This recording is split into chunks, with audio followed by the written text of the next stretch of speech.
The most common symptoms that it is are a bike that's hard to start, won't stay running, won't idle well, it bogs, floods over, or it's low on power. So having a clean carb is really important if you want a really good running dirt bike. I'm going to show you how to properly clean it, because there's quite a few ways to do it. Some are easy if you do it on the bike, but they don't always clean it well, and using certain cleaners can ruin seals and gaskets. So I'm going to show you how to do it safely, and to do that you'll need to take it off of the bike and you need to take it apart. I know that sounds like a pain, but it's really worth it if you want a good running bike, and I'm going to show you how to do it. It's really not that difficult once you get the carb off.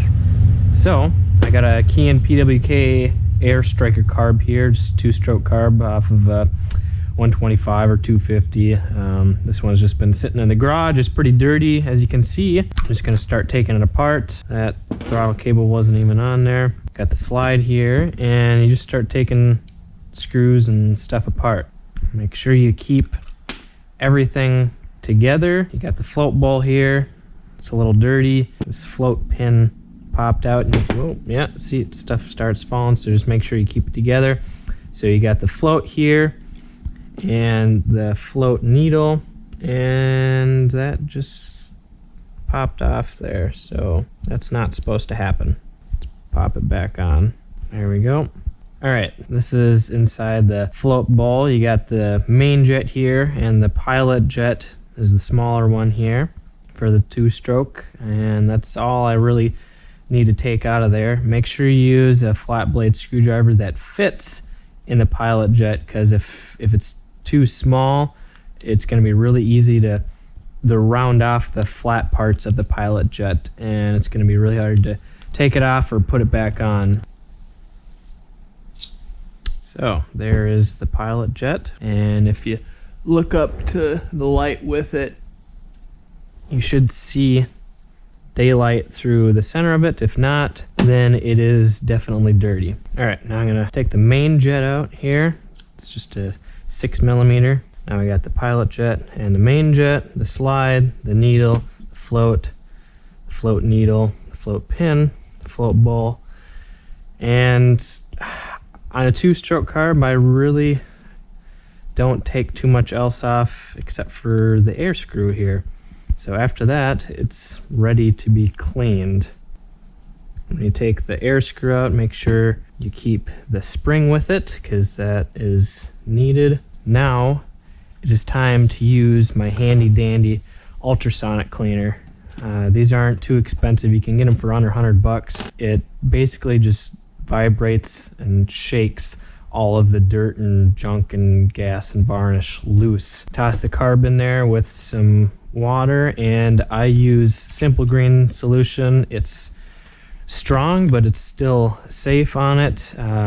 You can use dish soap if you want. Before I fill it up with water, I'm just going to toss a little bit in here. That's all I really use. I mean, maybe a couple ounces. So now I go and put some hot water.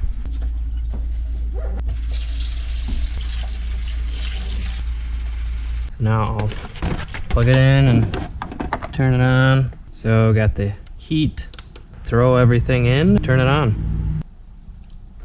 So it doesn't cover everything. I guess I could have put in some more water, but I'll run it a couple times and just flip it over. So toss the slide and all the jets and the air screw and the needle and the pin and needle valve and the float needle, and just, yeah, I'll just toss everything in here, including the float, and I'll stick the float bowl over it so that it stays under. Now put the cover on. I'll just set it for, let's just go with 5 minutes here, and turn it on. And you can hear it buzzing, and that's the ultrasonic waves just shaking everything loose. You can actually see here the dirt coming off of it if you look closely.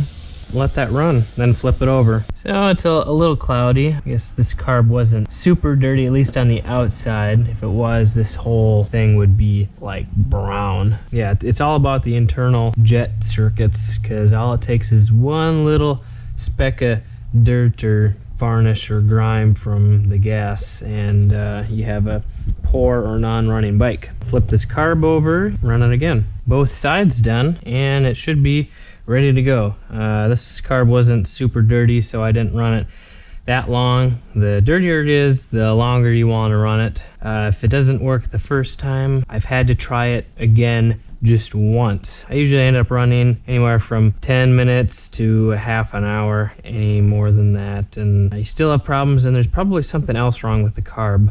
Something internal is broken or leaking, or I will pull it out, and it's pretty hot. I am going to blow all this water and solution off. For that, just use compressed air. Make sure I blow it out of all of the circuits so there's no residual liquid or gunk in there. I can blow the outside off too to help make it look new again. So the carb body itself looks pretty clean now. So now I'll just blow out the jets and slide and all the other parts and be ready to put back together. You can test the choke just to make sure it's working by looking in this hole. That's where the choke is for this 2-stroke carb. Just pull it up and down and make sure it's moving in there, and that will confirm that the choke is properly functioning.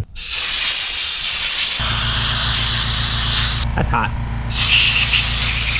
I'm just using this carb for an example, and you can see that the plating on this throttle slide is worn off, so I would be very hesitant to continue using this slide. This could cause the slide to stick, and you know what happens when the throttle sticks. You keep going when you don't want to, and that's when bad things happen. I know from experience.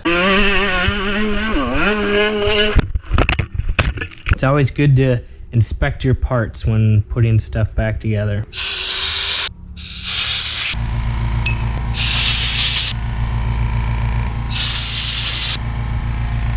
So I got the main jet here. Main jet has a bigger hole than the pilot. You should be able to see light through it, and if there's any obstacles in the way, it's not gonna perform the way it should. It'll be like it's a different sized jet. Pilot jet is more critical when it comes to cleaning just because it's smaller and it's easier for it to get clogged. Okie doke, now that we got everything cleaned and blown off dry, it's time to put it all back together. Start with the main jet. Basically just reverse of how you removed it. You don't need to get it very tight. Now the pilot, and I was about to put it in the wrong one there. Oh, yeah, you do not need to get it very tight. Make sure you use the correct size flat blade. Air screw back in. So I got the air screw all the way in. I'll just turn it to half, 1.5 turns out, just because that's the standard middle setting for the air screw. Okie doke. The float back in.